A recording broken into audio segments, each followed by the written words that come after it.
Welcome to another episode of the comprehensive Primavera tutorials in which we focus on different aspects of planning and controlling your project through the Primavera software. As you know, we cannot proceed with the planning and controlling until we have defined the work breakdown structures and also the various activities that we have in our project.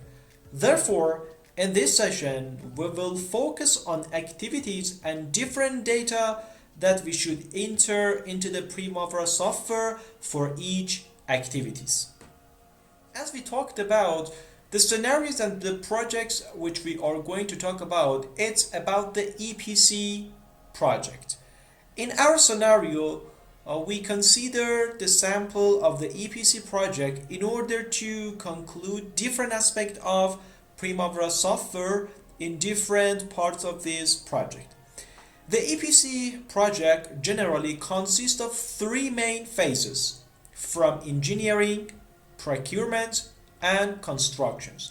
Each phases can have different parts. For example, in our example, the engineering consists of two important parts in which we have different subtasks.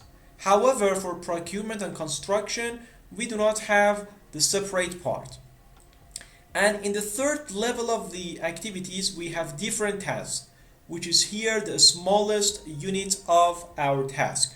Of course, you can have more than these levels in your project based on the definition that you have for the work breakdown structure. Here we have E1 task for engineering to the C3 task for constructions. Each task has its own duration, as you can see, and of course we have the logical relationship in terms of the predecessor which we have to conclude in our project. In the next step, we are going to see how we can enter this kind of data in the Primavera software. Now we want to see how we can insert different data about the work breakdown of our project and of course the details of our activities that we have.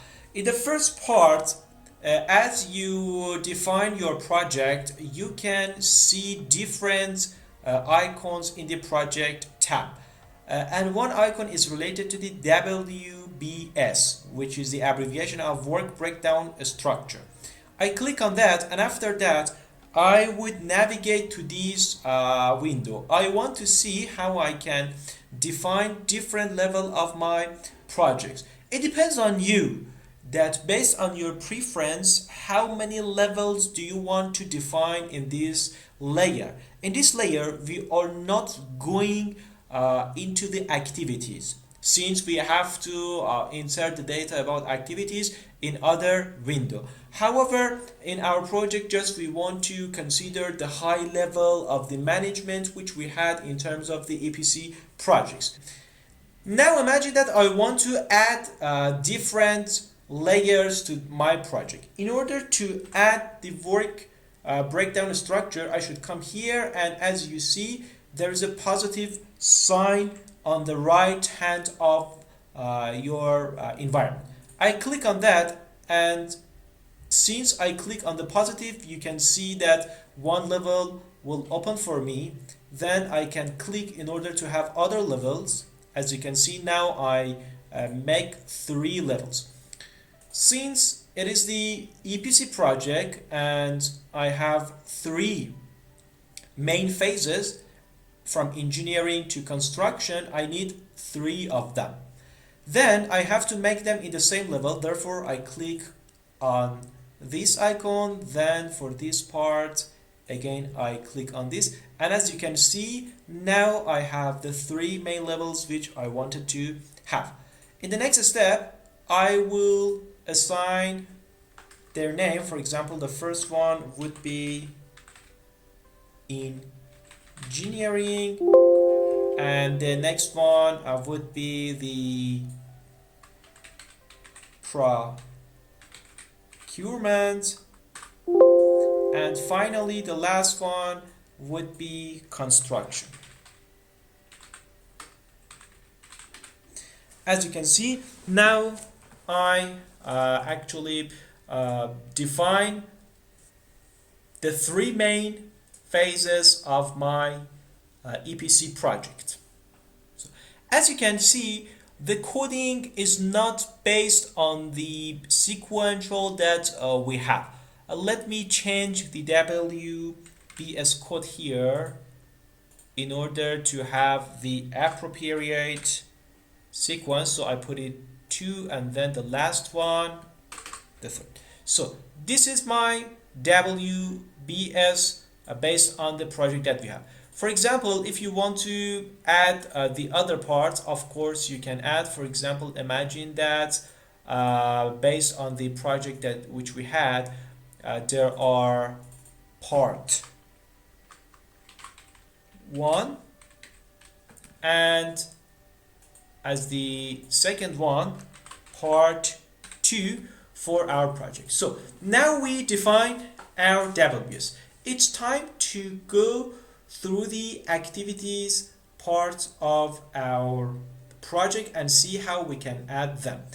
In order to do that, again, in the project tab, as you can see, there is the activities. By clicking on activities, you will navigate to this page view.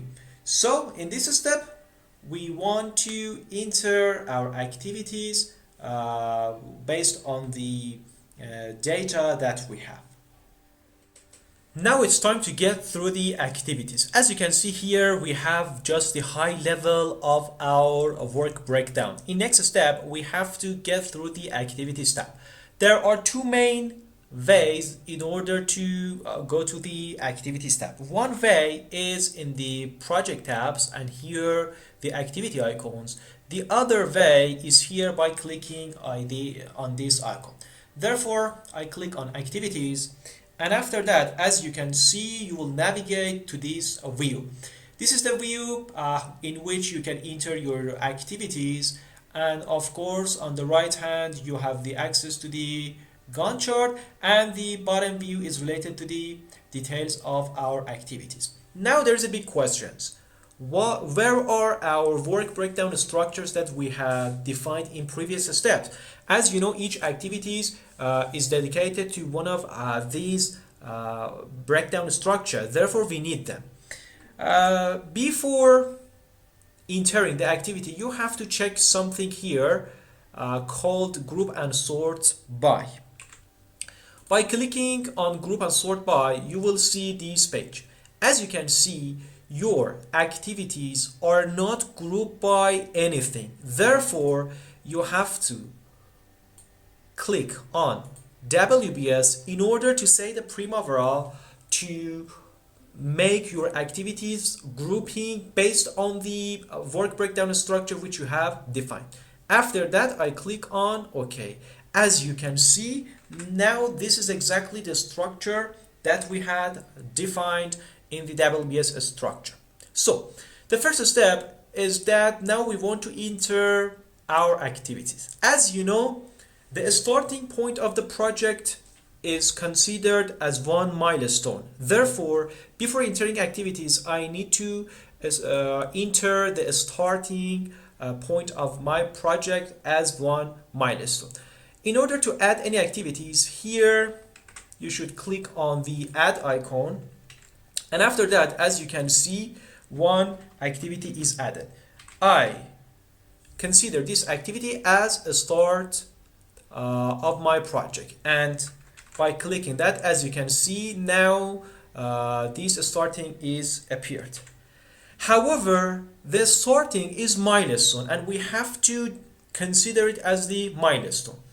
One way to do that is using this general tab. As you can see in the general tab, there is icon which is called activity type, and it has different types for our activities which we are going to talk about each of them for each activity. Now, since it is the start milestone, I click on a start milestone, and as you can see, by clicking on a start milestone, it would be changed as the milestone. So in this part, I define my starting milestone.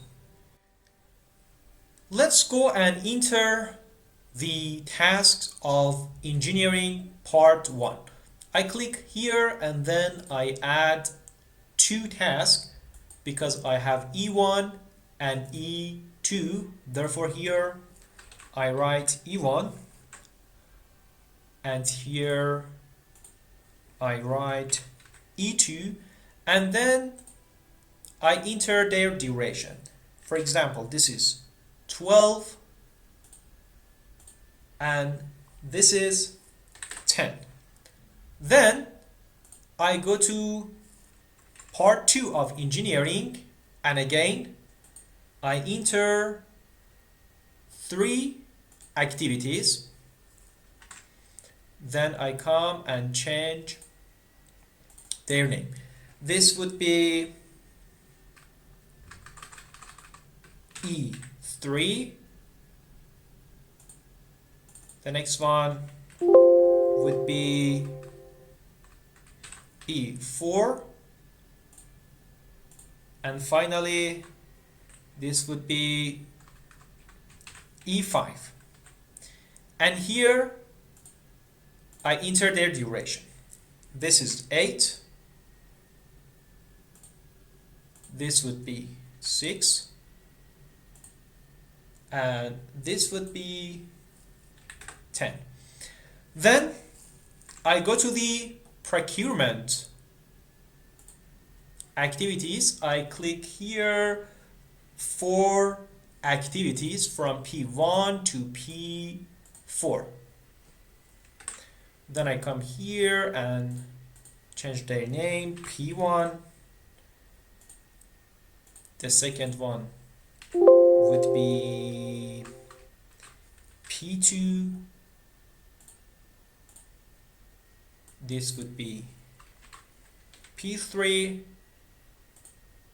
And finally, this would be P4. Then it's time to enter their duration. It would be 14. It would be 12. It would be 11. And it would be 14. As the last phase of our project, it's time to enter the activities related to construction. We have 3 tasks, therefore I add these 3 tasks and then I change their name. This would be C1, then it would be actually C2, and finally we'll have C3. And here I enter the duration. It would be 12. This would be 10. And this would be 11. As you can see, now I enter the task with their durations. In the next step, I want to define different relationships that we have in terms of predecessors for each activities. To do that, I start by E1. As I click here on E1, in the Detail tab, there is a tab which is related to the relationships. In relationship, we have predecessors and successors, and here we can define different predecessors that we have. For task E1, because no predecessor has been written, we assign the starting point of the project as its predecessor. I click here, the assign, and then in this part, I click on start, and then as you can see, here the start would be added as its predecessor. As you know, because there is no special type in terms of relations, for example, finish to a start, start to a start, finish to finish, or start to finish, just we consider the default one, which is FS. Then for E2 activity, I should come here and then assign, since the E3 is its predecessor, I click on E3, and because there is no special type of relations, this is good for activity E2. Then I go to for E3. The E3 doesn't have any predecessor, therefore just I click on start. Then it's time for E4. E4, and I come here and I assign E1 as its predecessor. Then I go to the E5, and for E5 the E2 is its predecessor. Then it's time for P1. I click on P1 and I assign E2. However, the relation is different. The relation is a start to a start. I click on SS. And then it's time for activity P2. I come here. Then I assign two predecessors. One of them is E1 and the other one is E3. And both of them are based on FS. And then it's time for P3 activity. I come here. I assign. For P3, I assign P1. And as you can see, the relationship is FS. However, we have lag, which is 2. Then for P4 task, I should assign E1 and E2.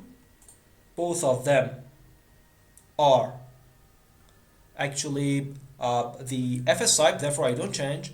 Then I come here for C1.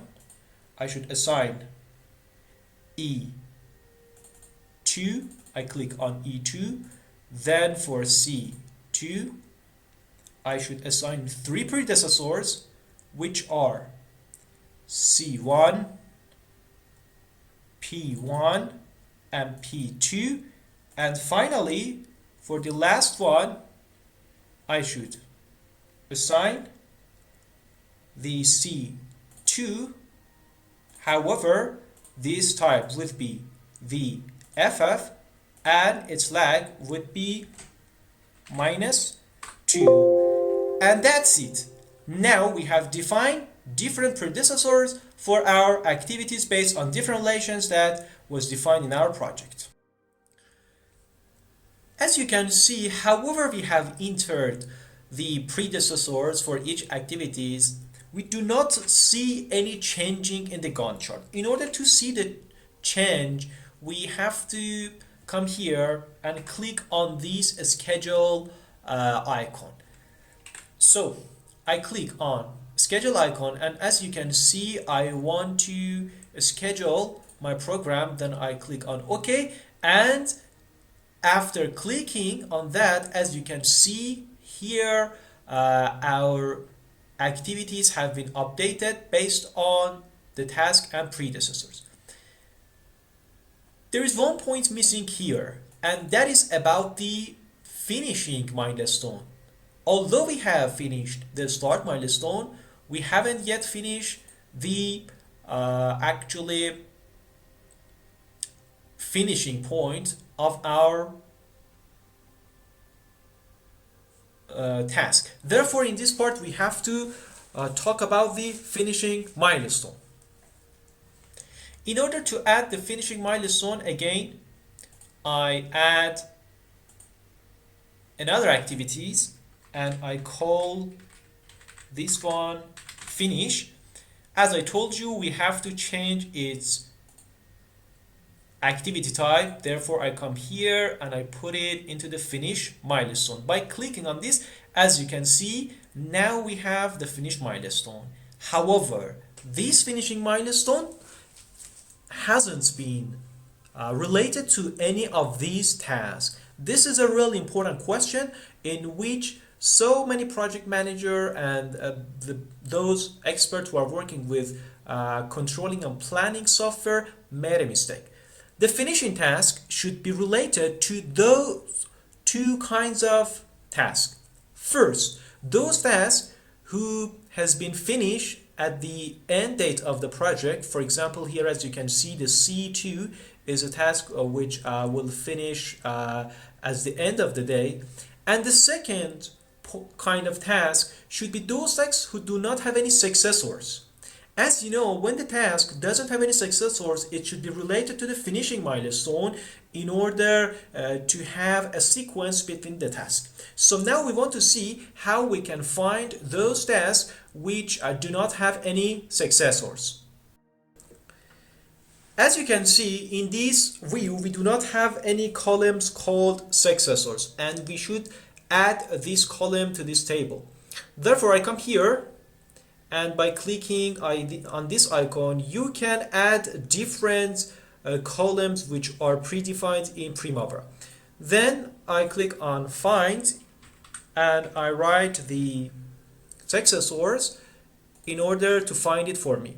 As you can see here, I can find the successors, and then I can add it to my table. And for example, I want to see this value after the original duration, and then I click on that, and here you see that I have added the successors field. As you can see here, for example, the E4, E5, and P3, P4, and of course the C3 are those activities which do not have any successors. Therefore, I should relate them to the finishing of my project that I had defined here. Therefore, I click on the finish milestone, and I come to the relationships, and here I add those activities which didn't have any predecessors. It was E4, I added, it was E5, it was P3, it was P4, and finally it was C3. As I told you, these are those activities who do not have any successors. Of course, we have the C2 as the activities which will last at the end of our project. Therefore, I click on these, and then I save that. In order to see the change, again, I should schedule it. And by scheduling, as you can see exactly here, the finishing now has actually relationship with other activities. As the last point for this part video, as you can see, there are some tasks which are in red bar format, since these are our critical path. And of course, here we can see the original duration which we have. It is 40 days based on the calculation for critical path. Another things which is missing here is the relationship between tasks. You can add this relationship by right click here and bar chart options, and then you can click on show relationships, then OK. As you can see, now the relationship between the tasks has been visible in the Gantt chart. So these materials would be enough for the introduction of entering the data about activities. Of course, there are more details for entering data for activities which we are going to cover in upcoming videos.